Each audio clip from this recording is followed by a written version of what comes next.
नमस्कार दोस्तों, आप सभी का स्वागत है आपके अपने YouTube चैनल वैकेंसी गुरु में। दोस्तों, आज का एक मजेदार वीडियो जो कि आरसीआईटी के एग्जाम के लिए बहुत ही ज्यादा महत्वपूर्ण है। दोस्तों, ये पार्ट 1 वीडियो है, इसके बाद एक और वीडियो आएगा पार्ट 2। इनमें ऐसे महत्वपूर्ण प्रश्न मिलेंगे जिन्हें पढ़कर आप अपनी तैयारी को मजबूत करेंगे और एग्जाम में टॉप करेंगे। ये आप गारंटी से लिख लीजिए। इस वीडियो में जितने प्रश्न बताऊं, एक एक को याद कर लो, रट लो। एग्जाम में इसी से संबंधित महत्वपूर्ण प्रश्न मिलने वाले हैं। ठीक है। क्वेश्चन नंबर 1 क्या है? निम्न में से कौन सा मोबाइल ऑपरेटिंग सिस्टम नहीं है? यानी 4 ऑप्शंस में से कौन सा एक मोबाइल का ऑपरेटिंग सिस्टम नहीं है? Android, Google play store, Windows operating system या फिर एप्पल आईओएस। इसका जो सही जवाब है दोस्तों, वो है आपका गूगल प्ले स्टोर। ये एक ऑपरेटिंग सिस्टम नहीं है मोबाइल का या फिर किसी भी अन्य का, बाकी सभी ऑपरेटिंग सिस्टम के उदाहरण हैं। प्रश्न नंबर 2 है, एक माइक्रोसॉफ्ट एक्सेल सीट के सेल्स में कुछ नंबर स्टोर हैं। उन सेल्स की संख्या जिनमें 40 से अधिक नंबर हैं जानने के लिए कौन सा फंक्शन का प्रयोग करेंगे? आपको क्या करना है? ऐसे नंबर, ऐसे सेल्स को काउंट करना है, गिनना है जिनमें 40 से ज्यादा संख्या है।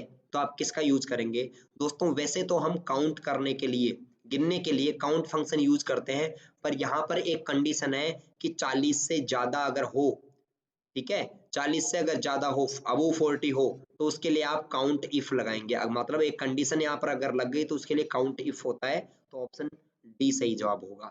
प्रश्न नंबर 3 है, माइक्रोसॉफ्ट एक्सेल में नया चार्ट बनाने के लिए निम्न स्टेप होंगे। अगर आपको एक्सेल में एक चार्ट बनाना है तो कौन सा आप किस किस स्टेप का यूज करेंगे? मैं आपको बताना चाहूंगा।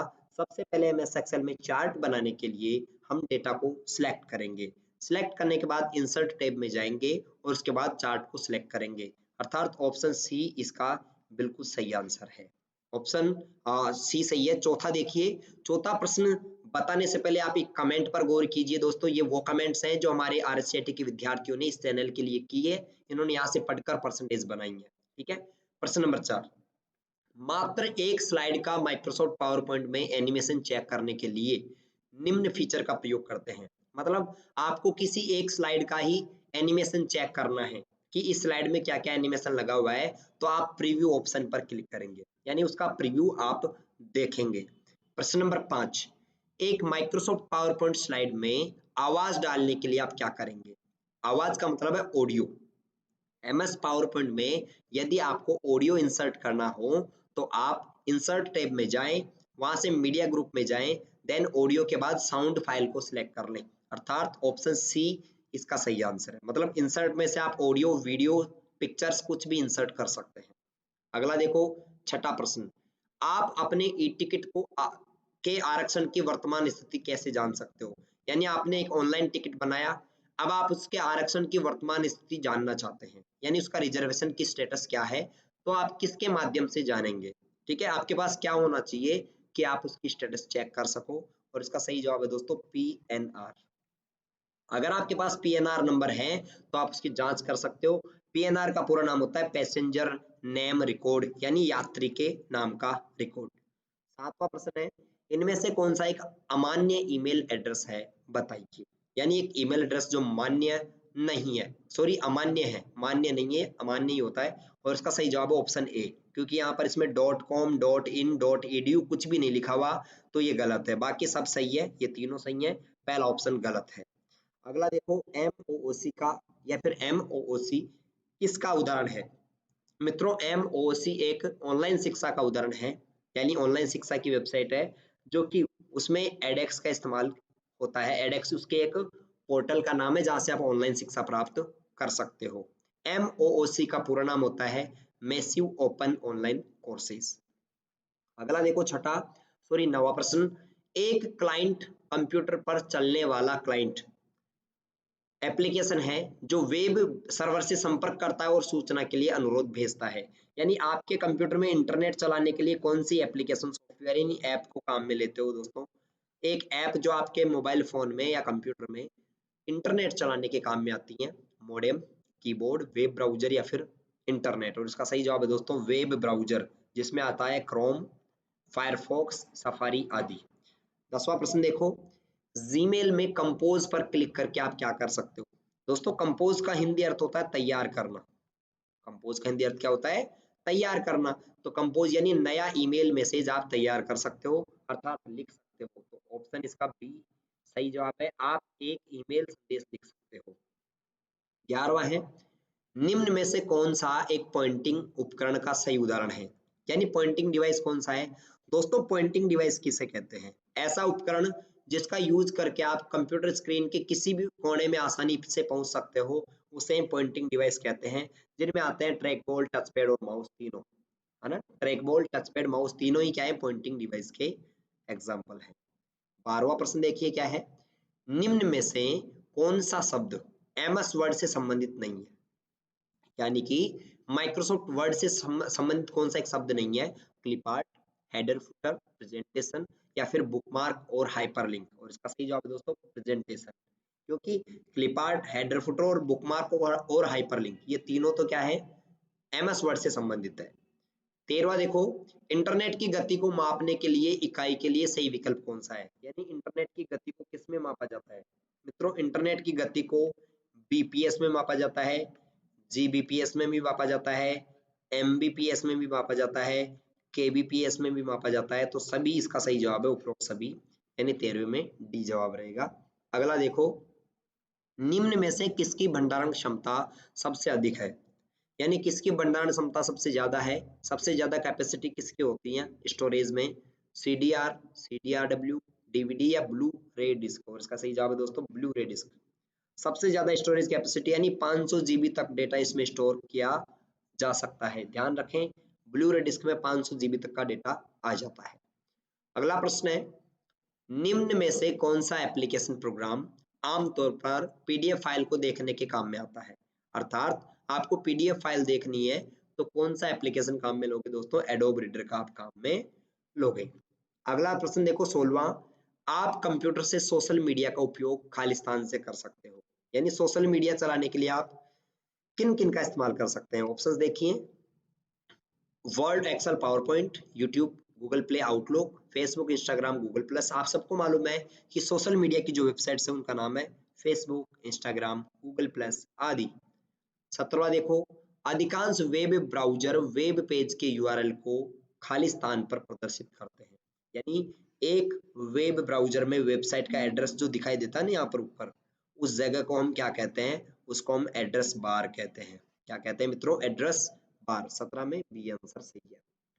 18वां देखो, मैच करने वाला प्रश्न है, नीचे दी गई तालिका में मिलान करके बताओ कि सही क्या है।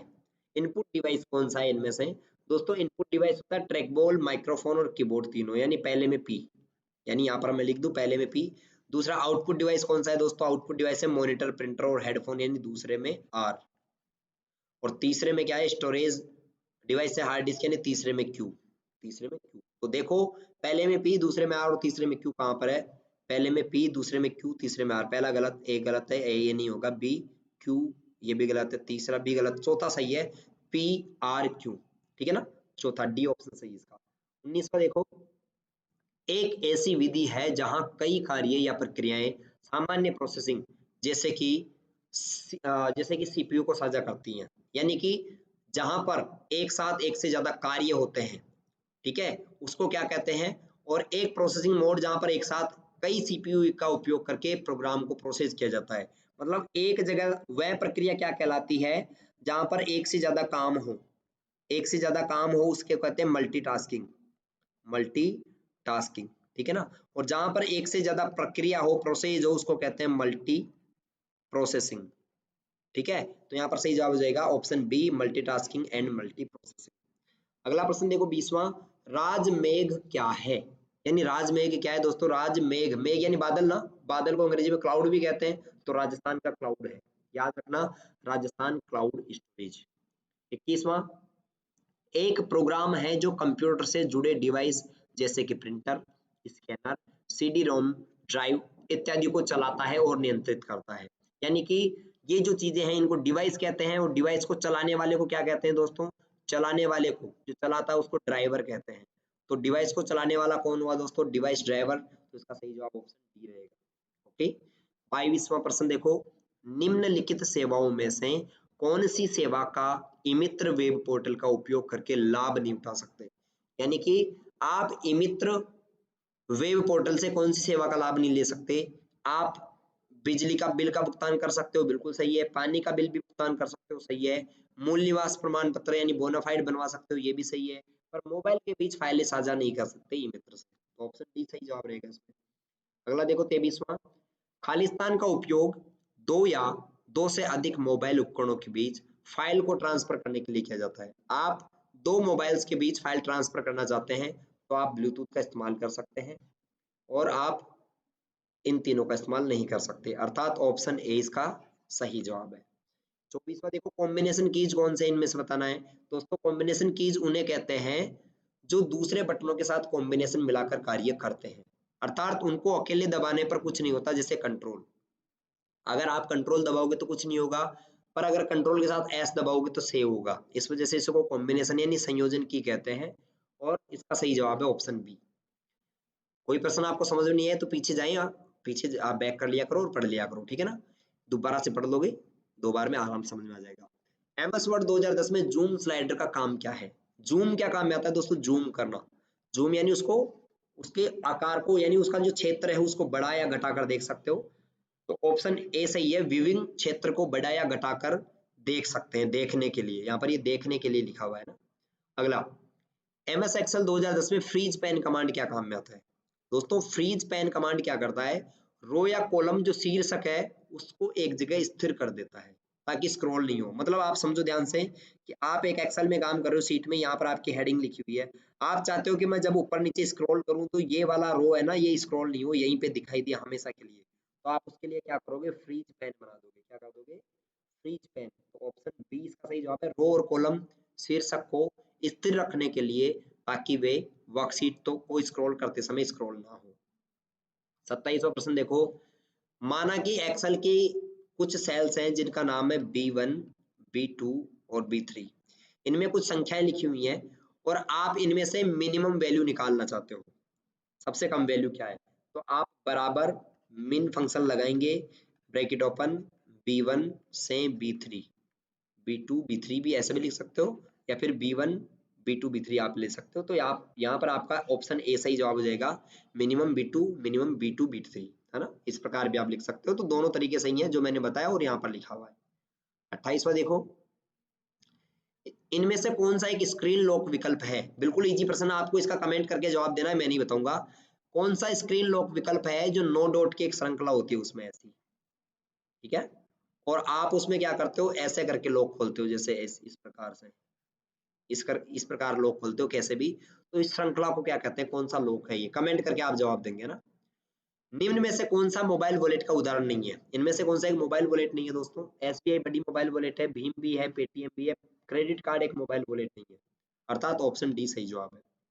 30वां, निम्न में से कौन सा ऑप्शन ईमेल फोल्डर में नहीं होता?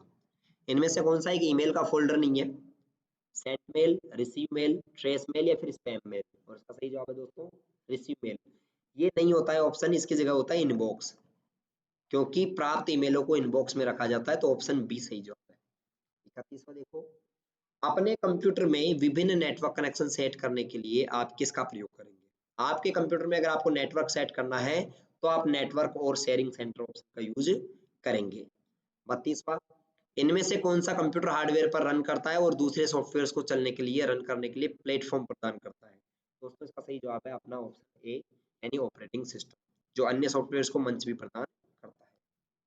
अगला, निम्न में से कौन सा भारत के राष्ट्रीय भुगतान निगम द्वारा बनाया और लॉन्च किया गया है? यानी भारत के एनपीसीआई ने कौन क्या बनाया है, क्या लॉन्च किया है? दोस्तों इसका सही जवाब है रुपे कार्ड। रुपे कार्ड भारत के एनपीसीआई ने बनाया और लॉन्च किया है। अगला देखो, पावर पॉइंट प्रस्तुतिकरण में डुप्लीकेट स्लाइड लेने की शॉर्टकट क्या होती है? डुप्लीकेट स्लाइड लेने की शॉर्टकट होती है दोस्तों कंट्रोल+D। डुप्लीकेट के लिए कंट्रोल D शॉर्टकट होती है।